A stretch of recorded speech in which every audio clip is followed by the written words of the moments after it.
오늘 우리에게 주신 하나님의 말씀은 시편 112편 1절에서 10절까지 말씀입니다.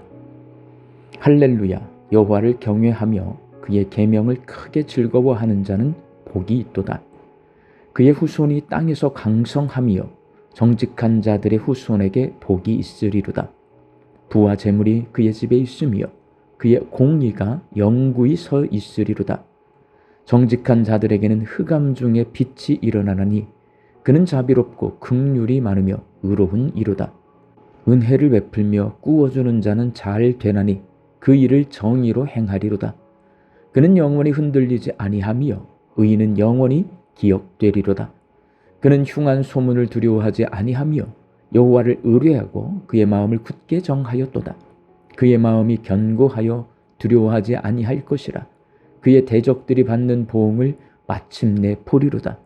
그가 재물을 흩어 빈궁한 자들에게 주었으니 그의 의가 영구히 있고 그의 뿔이 영광 중에 들리리로다. 악인은 이를 보고 한탄하여 이를 갈면서 소멸되리니 악인들의 욕망은 사라지리로다. 아멘.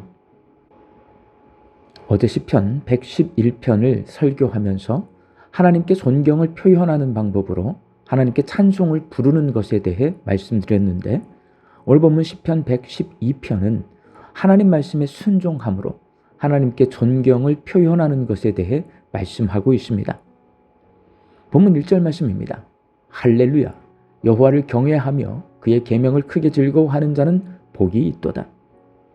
하나님을 경외하는 사람, 하나님을 두려운 마음으로 존경하는 사람은 하나님의 계명, 하나님의 말씀을 즐거운 마음으로 순종함으로써 하나님께 존경을 표합니다.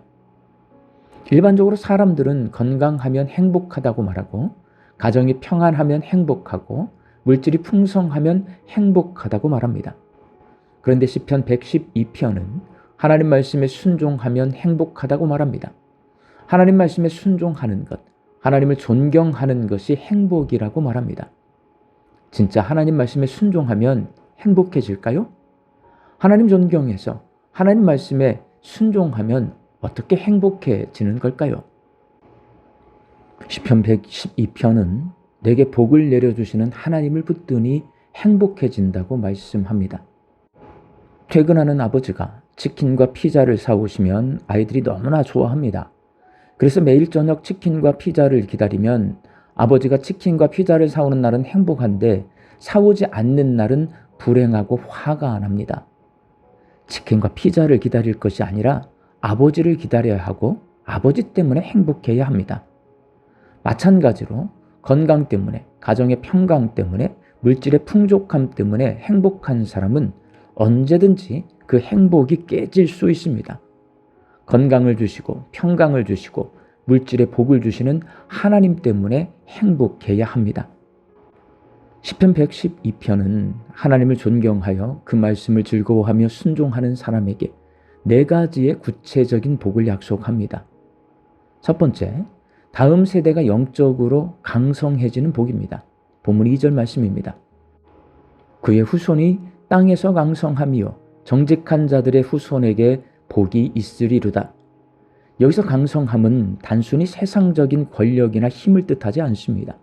강한 믿음을 가진 사람으로 우뚝 서게 하신다는 약속입니다. 부모가 하나님을 경외하는 뒷모습을 보고 자란 자녀들은 믿음의 유산을 물려받습니다. 둘째, 재물이 공의와 함께 가는 복입니다. 본문 3절 말씀입니다. 부와 재물이 그의 집에 있으며 그의 공의가 영구히 서 있으리로다. 모든 사람이 부유해지기를 원합니다. 그러나 부유함을 제대로 관리하지 못하면 그 부유함이 사람을 망가뜨립니다. 우리나라는 정말 가난한 나라였습니다. 그런데 지금은 세계에서 가장 잘 사는 나라가 되었는데 여러 가지 부작용들이 있습니다. 돈이 주인이 되었습니다. 돈이 있으면 무엇이든지 할 수 있다는 물질 만능주의에 빠져 돈의 지배를 받으며 사는 사람이 참 많습니다. 하나님이 생명의 주관자이신데 돈 없으면 살 수 없다고 생각하며 살고 있습니다. 그리고 끝없는 욕심에 만족함이 없습니다. 우리가 부유해지면서 집이 커지고 자동차가 커지고 냉장고, 세탁기와 같은 가전제품의 크기도 다 커졌습니다. 그러나 만족함이 없습니다. 그래서 숫자가 늘어납니다. 집 한 채를 더 사고, 식구대로 자동차를 사고, 냉장고도 2대씩 사고, 세탁기에 건조기까지 사지만 만족함이 없습니다. 욕심이 끝도 없습니다. 빈익빈 부익부에 시달립니다. 이전엔 근검 전략해서 저축하면 집을 살 수 있었고 가난에서 벗어날 수 있었습니다. 그러나 지금은 어렵습니다. 근검 전략해서는 집을 살 수 없습니다. 우리보다 먼저 부자가 된 선진국들은 근검 전략해도 가난에서 벗어날 수 없는 괴로운 현실을 달래기 위해 마약 중독에 빠지는 사람들이 많습니다. 우리나라는 자살하는 사람이 많습니다. 그리고 가난에서 벗어나기 위해 수단과 방법을 가리지 않고 부정한 방법으로 돈을 벌려고 하는 사람이 많아져서 범죄가 늘어납니다. 이 모든 것은 빈익빈 부익부가 가져오는 부정적인 결과물입니다. 하나님을 존경하며 그 말씀을 즐거워하며 순종하는 사람은 돈을 주인으로 섬기지 않습니다. 하나님이 주신 복에 만족합니다. 빈익빈 부익부라는 세상 법칙에 휩쓸리지 않고 주신 것을 나누며 삽니다. 부유함을 누리면서 공의롭게 삽니다. 하나님을 존경하며 그 말씀에 즐거워하며 순종하는 사람에게 약속된 세 번째 복은 고난 중에도 길을 잃지 않는 복입니다. 본문 4절 말씀입니다. 정직한 자들에게는 흑암 중에 빛이 일어나나니 그는 자비롭고 긍휼이 많으며 의로운 이루다. 정직한 자들은 하나님을 존경하는 척하는 것이 아니라 마음속으로 존경하고 말씀에 순종함으로 그것을 표현하는 사람들을 말합니다. 하나님은 그런 사람들이 깜깜한 흑암 가운데 있을 때 빛을 비추어 주셔서 고난 중에도 길을 잃지 않게 해주십니다. 하나님을 존경하며 그 말씀에 즐거워하며 순종하는 사람에게 약속된 네 번째 복은 두려움을 이기는 담대한 믿음의 복입니다. 본문 7절 말씀입니다.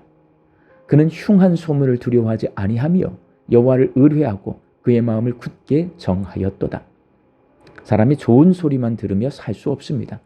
살다 보면 흉한 소문을 들을 때가 있습니다. 그러나 하나님을 존경하는 사람은 하나님이 내 편이심을 굳게 믿기 때문에 두려워하지 않고 담대한 믿음으로 이를 이겨냅니다. 사랑하는 광주 양림교회 성도 여러분, 모든 사람은 행복하게 살기를 원합니다. 성경은 하나님을 경외하는 사람이 행복하다고 말씀하십니다. 예수님이 너희는 먼저 그의 나라와 의를 구하라. 그리하면 이 모든 것을 너희에게 더하시리라고 말씀하신 것처럼 내가 받고 싶은 복을 구하는 것보다 먼저 하나님을 붙드는 사람이 행복할 수 있습니다. 우리 광주 양림교회 성도들이 내가 원하는 복을 구하기보다 먼저 하나님을 붙들고 하나님을 존경하며 하나님의 말씀을 즐거워하며 순종할 때에 오늘 시편 112편에서 약속하고 있는 네 가지 복을 누리는 행복한 사람이 되시기를 주의 이름으로 축원합니다. 함께 기도하겠습니다. 먼저 하나님의 나라와 의를 구하며 하나님을 붙들고 살게 하여 주옵소서. 그래서 하나님을 존경하며 하나님 말씀을 즐거워하며 순종할 때에 내 자녀들이 믿음으로 강성해지는 복을 누리게 하여 주시고 재물이 공의와 함께 가는 복을 누리게 하여 주시옵시고 고난 중에도 길을 잃지 않는 복을 누리게 하여 주시옵시고 두려움을 이기는 담대한 믿음의 복을 누리게 하여 주옵소서. 말씀 듣고 세상을 향해 나아갑니다. 우리 양림의 성도들이 이 하루도 하나님 주시는 일용할 양식을 거두며 자족과 감사함으로 살게 하여 주옵소서. 흩어져 살고 있는 내 가족과 자녀들에게 하나님을 붙들 수 있는 믿음을 허락하여 주시어서 이 땅에서 하나님 말씀에 순종하며 복을 누리며 살게 하여 주옵소서. 육신 연약하여 손앗기를 간구하는 환우들을 불쌍히 여겨주시어서 예수님의 능력으로 치유함을 얻게 하여 주시고 오랜 시간 침상에 누워 계시는 장기 환우들과 어르신들이 천국 소망 붙들고 오늘 이 하루를 살게 하여 주옵시며 애쓰고 힘써서 돌보는 가족들 위에 새 힘을 더하여 주옵소서. 예수님의 이름으로 기도하옵나이다. 아멘.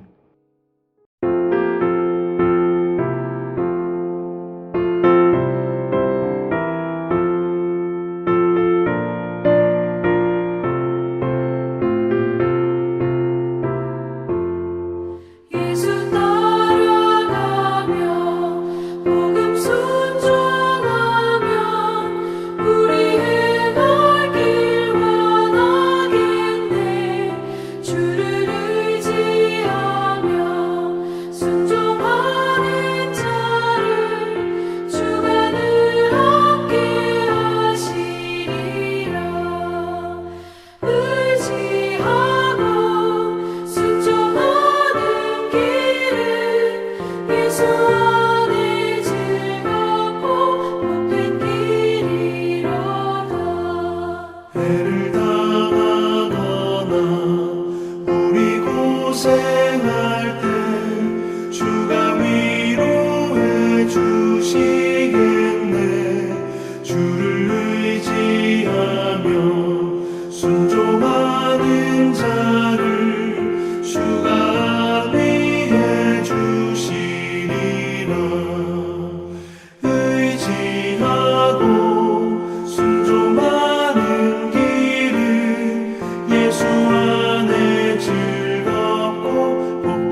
하소서. 말씀 잘 배우고 주를 모시고 살아가세. 주를 의지하며 항상 순종하며 주가 사랑해 주시리라. 의지하고 순종하는 길은 예수